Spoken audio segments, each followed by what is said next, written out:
സിനുജി, ഫേസ്ബുക്കിൽ BJP Keralam page 1 million അടിച്ചു എന്ന ഒരു സന്തോഷ വാർത്തയാണ് ഇപ്പോൾ പുറത്തു വരുന്നത്. അത് വളരെ ശ്രദ്ധിക്കേണ്ട ഒരു കാര്യമാണ്.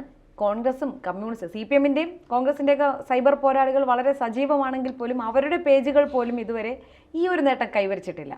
അതാണ് ഇപ്പോൾ BJP നേടിയിരിക്കുന്നത്. എന്നാണ് സിനുജിക്ക് ഇതിനെക്കുറിച്ച് ഒരു വിലയിരുത്തൽ? സമൂഹ മാധ്യമങ്ങളിൽ BJP വലിയ മുൻതൂക്കം നേടുന്നു എന്നുള്ളത് അവർക്ക് അഭിമാനിക്കാവുന്ന ഒരു കാര്യം തന്നെയാണ്. കാരണം 1 മില്യൺ ഫോളോവേഴ്സിനെയൊക്കെ ഫേസ്ബുക്കിൽ സ്വന്തമാക്കുക എന്ന് പറഞ്ഞാൽ ചിട്ടയായ പ്രവർത്തനങ്ങൾ നടത്തുന്നു. കാരണം ഈ ചിട്ടയായ പ്രവർത്തനങ്ങൾ നേരത്തെ മുതൽ തന്നെ BJP നടത്തി വരുന്നുണ്ട്.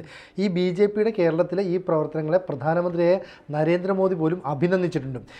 നമുക്കറിയാലോ, ഈ നരേന്ദ്രമോദി സർക്കാർ ആദ്യമായിട്ട് 2014 അധികാരത്തിൽ വരുമ്പോൾ ആ പ്രധാനമന്ത്രിയായിട്ട് നരേന്ദ്രമോദി വരാനോ അല്ലെങ്കിൽ BJP സർക്കാർ അധികാരത്തിൽ വരാനോ ഒക്കെ ഏറ്റവും അധികം സഹായിച്ചത് സോഷ്യൽ മീഡിയ വഴിയുള്ള ക്യാമ്പയിനായിരുന്നു. പ്രത്യേകിച്ച് ടെക്കികളുടെയൊക്കെ വലിയൊരു പിന്തുണ ഈ BJPക്ക് ഉണ്ടായിരുന്നു. അന്ന് ഈ ബാംഗ്ലൂരിലെ ഈ ടെക്നോ മേഖലയുമായി ബന്ധപ്പെട്ട്, തിരുവനന്തപുരത്തെ ടെക്നോ മേഖലയുമായി ബന്ധപ്പെട്ട് നമ്മളറിയാത്ത ഒരുപാട് ചെറുപ്പക്കാരികൾ ഒക്കെ തന്നെ ഇതിനു വേണ്ടി പ്രവർത്തിക്കുകയും വലിയ രീതിയിൽ ക്യാമ്പയിനുകൾ നടത്തുകയും ചെയ്തു. അത് കണ്ടിട്ടാണ് ഈ സോഷ്യൽ മീഡിയയ്ക്ക് ഒരു തെരഞ്ഞെടുപ്പിൽ വലിയ ഇൻഫ്ലുവൻസ് ചെലുത്താൻ സാധിക്കും എന്ന് വ്യക്തമായത്, അല്ലെങ്കിൽ ആദ്യമായിട്ട് വ്യക്തമായി പഠിച്ചെടുത്തത് CPM-ആണ്. അങ്ങനെ CPM കേരളത്തിൽ ഈ സോഷ്യൽ മീഡിയയിലേക്ക് വളരെ ശക്തമായി കടന്നു വന്നു. അതിനുശേഷം CPM-ൻ്റെ നേതാക്കൾ ആരെങ്കിലും ഒരു പോസ്റ്റ് ഇട്ടാൽ അത് വളരെ പെട്ടെന്ന് അവരുടെ അണികളിലേക്ക് വ്യാപിപ്പിക്കും. അതുപോലെ ആരെങ്കിലും ഈ CPM-നെ വിമർശിച്ച് ഒരു പോസ്റ്റ് ഇടുകയാണെങ്കിൽ വെട്ടുകിളികളെ പോലെ അതിനെ വെട്ടി നിരത്തി ഭയങ്കരമായിട്ട് ആക്രമിക്കും. നമുക്കറിയാലോ, ഈ കണ്ണൂരിലെ P. ജയരാജനെ സപ്പോർട്ട് ചെയ്യുന്ന PJ ആർമി ഒരു വലിയ ഗ്രൂപ്പായിരുന്നു. അതുപോലെ കണ്ണൂരിൽ അത്തരം ഇഷ്ടം പോലെ ഗ്രൂപ്പുണ്ട്. പിന്നെ നമുക്കറിയാലോ, വിവാദമായ ഈ പോരാളി ഷാജി തന്നെ ഒരു OABC എന്നൊക്കെ പറഞ്ഞിട്ട് കുറേ ഉണ്ട്. അപ്പോൾ അങ്ങനെ CPM-ന് വേണ്ടി എക്കാലവും ഉറച്ചു നിന്ന, CPM-ന് വേണ്ടി പോരാടിയിരുന്ന ഒരു സംഘമായിരുന്നു ഈ സൈബർ വിങ് എന്ന് പറയുന്നത്. അപ്പോൾ BJP ദേശീയ തലത്തിൽ എന്താണോ ഈ സമൂഹ മാധ്യമങ്ങളിലൂടെ സൃഷ്ടിക്കാൻ ശ്രമിച്ചത് അത് കേരളത്തിൽ CPM നടപ്പാക്കി വന്നു.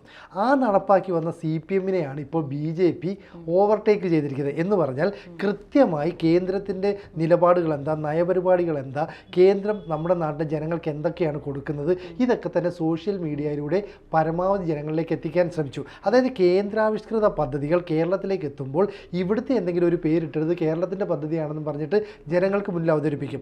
അങ്ങനെ അവതരിപ്പിക്കുന്നതിനെതിരെ ശക്തമായ നിലപാട് സ്വീകരിക്കണമെന്ന് BJP ദേശീയ നേതൃത്വം ആവശ്യപ്പെടുകയും അത് കേരളത്തിലെ BJP IT സെൽ ഏറ്റെടുക്കുകയും ചെയ്തു.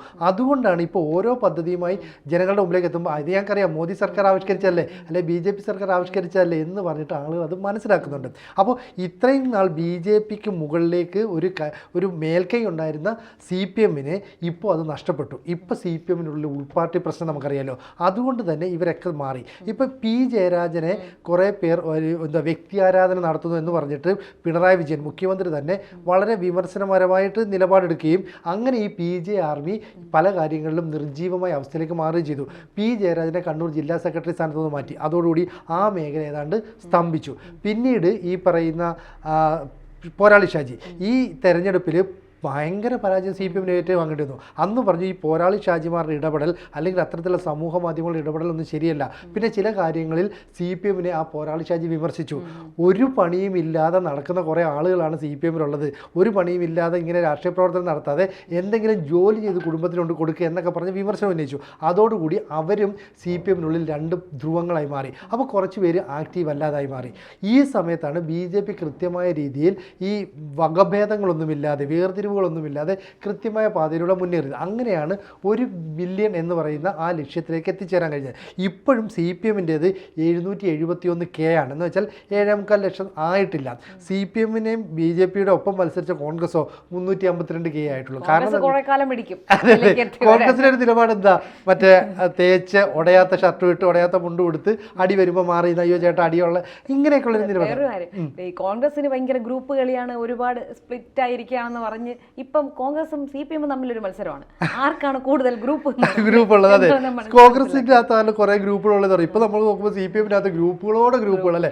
ഇപ്പം തന്നെ ഈ PV അൻവറിൻ്റെ ഒരു പ്രശ്നം ഉണ്ടായി. അപ്പോൾ PV അൻവർ സത്യത്തിൽ CPM-കാരനല്ല, കോൺഗ്രസിൽ നിന്ന് വന്നതാണ്. അദ്ദേഹം അവിടെ ഒരു ഇലക്ഷന് മത്സരിച്ചപ്പോൾ ഒരു തവണ ഈ CPM-ൻ്റെ ഔദ്യോഗിക സ്ഥാനാർത്ഥിയേക്കാൾ ഒരു 10-15 ഇരട്ടി വോട്ട് കൂടുതൽ പിടിച്ചു. അങ്ങനെയാണ് CPMൻ്റെ ഗുഡ് ബുക്കിലേക്ക് ഇദ്ദേഹം വരുന്നത്. തുടർന്ന് 2016-ലും 2021-ലും ഒക്കെ ഇലക്ഷനിൽ മത്സരിക്കുന്നു. അങ്ങനെ നിലമ്പൂരിൽ MLA ആയി മാറി. ഇതോടുകൂടി അൻവർ കുറേ CPM സഖാക്കളെ ഒപ്പം നിർത്തി സൈബർ വിങ് മെച്ചപ്പെടുത്തി. അങ്ങനെ മലപ്പുറം ജില്ലയിൽ CPM ഏതാണ്ട് ശുഷ്കിച്ച അവസ്ഥയിൽ നിന്ന് ഒരു വലിയ അവസ്ഥയിലേക്ക് ഉയർത്തിക്കൊണ്ടുവന്നത് ഈ PV അൻവറാണ്. അപ്പോൾ PV അൻവറിനെ സപ്പോർട്ട് ചെയ്യുന്ന സൈബർ സഖാക്കളുടെ വലിയൊരു കൂട്ടം ഉണ്ടായിരുന്നു.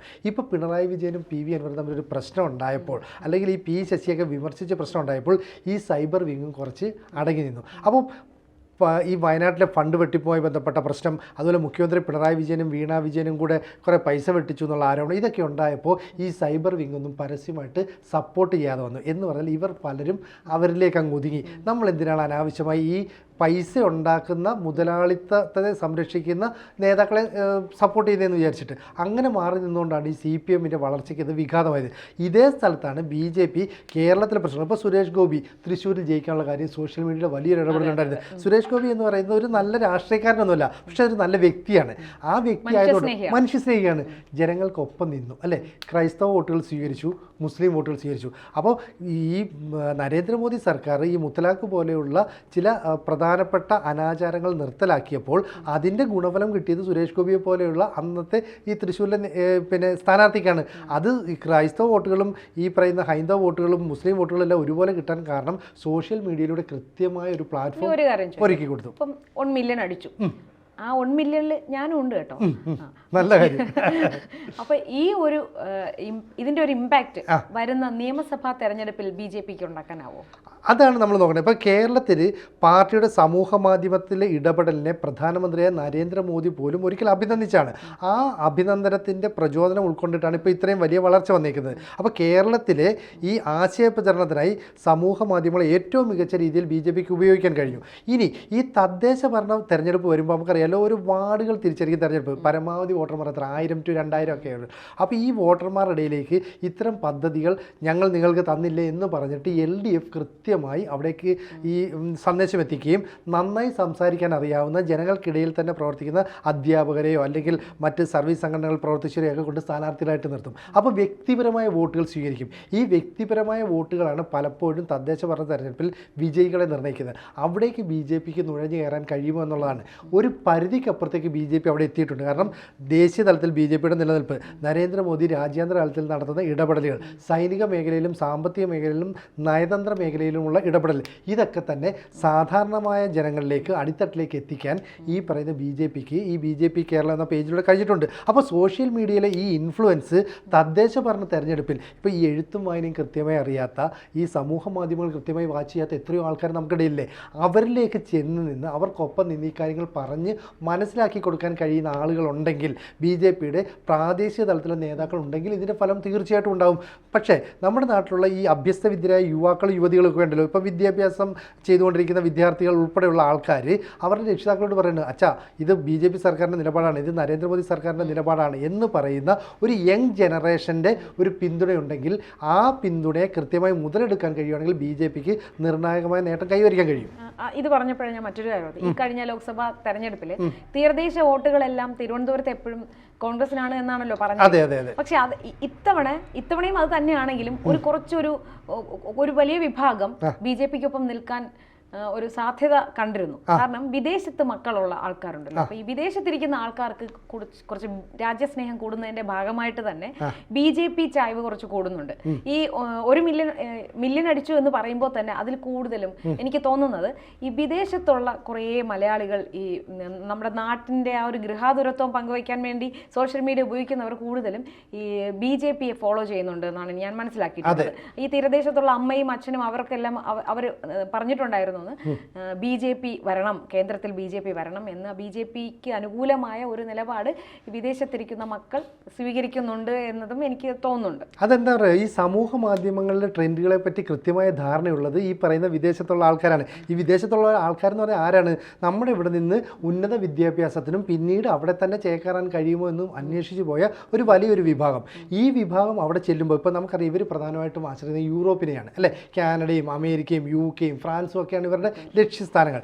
അവിടേക്ക് ചെല്ലുമ്പോൾ ആ സ്ഥലത്ത് ഇന്ത്യൻ പ്രധാനമന്ത്രി ചെല്ലുമ്പോൾ കിട്ടുന്ന ഒരു സ്വീകാര്യതയുണ്ട്. അപ്പോൾ ഇന്ത്യൻ പ്രധാനമന്ത്രി എന്ന് പറയുന്നത് നയതന്ത്ര തലത്തിൽ കൃത്യമായ ഇടപെടലുകൾ നടത്തുന്ന, രാജ്യാന്തര തലത്തിൽ റഷ്യയും അമേരിക്കയുമായി തോളൊപ്പം നിൽക്കുന്ന ഒരു രാജ്യത്തിൻ്റെ പ്രതിനിധി.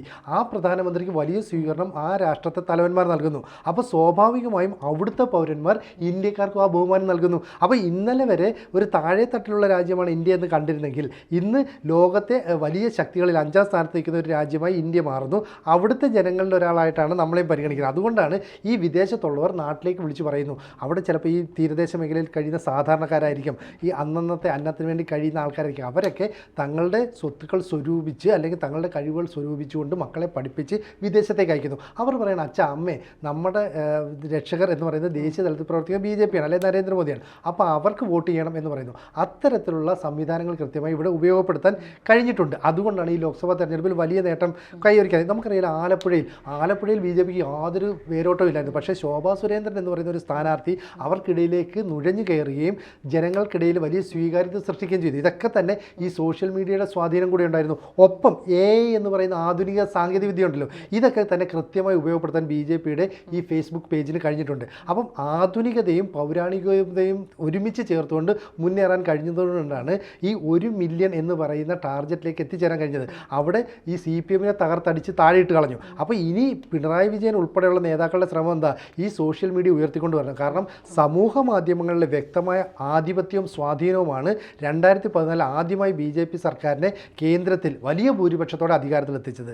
ഏതാണ്ട് അതിന് സമാനമായി തദ്ദേശ ഭരണ തെരഞ്ഞെടുപ്പിൽ BJPക്ക് ഒരു വേരോട്ടം ഉണ്ടാക്കണമെങ്കിൽ ഈ സോഷ്യൽ മീഡിയ കൃത്യമായി ഉപയോഗപ്പെടുത്തുകയും അത് സാധാരണക്കാരിൽ എത്തിക്കുകയും ചെയ്യണം. അപ്പോൾ കേന്ദ്രാവിഷ്കൃത പദ്ധതി, കേരള പദ്ധതി ഏതാണെന്നൊക്കെ തരംതിരിച്ച് ജനങ്ങൾക്ക് ബോധ്യപ്പെടുത്താൻ പ്രാദേശിക തലത്തിലുള്ള നേതാക്കൾക്ക് കൂടി കഴിഞ്ഞാൽ വലിയ ഗുണമുണ്ടാകും. എന്തായാലും ഈ പ്രധാനമന്ത്രി അഭിനന്ദിച്ച BJP കേരളം എന്ന ഈ പേജിന് ഇനിയും കൂടുതൽ നേട്ടങ്ങളൊക്കെ ഉണ്ടാകട്ടെ, അല്ലെങ്കിൽ കൂടുതൽ മുന്നേറാനാവട്ടെ. പ്രീതി ഉൾപ്പെടെയുള്ളവരുടെ അംഗത്വമുണ്ടെന്ന് അഭിമാനത്തോടെ പറയുമ്പോൾ അത് തന്നെയാണ് ഈ IT സെല്ലിൻ്റെ പിന്നിൽ പ്രവർത്തിക്കുന്ന ഓരോരുത്തരുടെയും ചാലക ശക്തി എന്ന് പറയുന്നത്.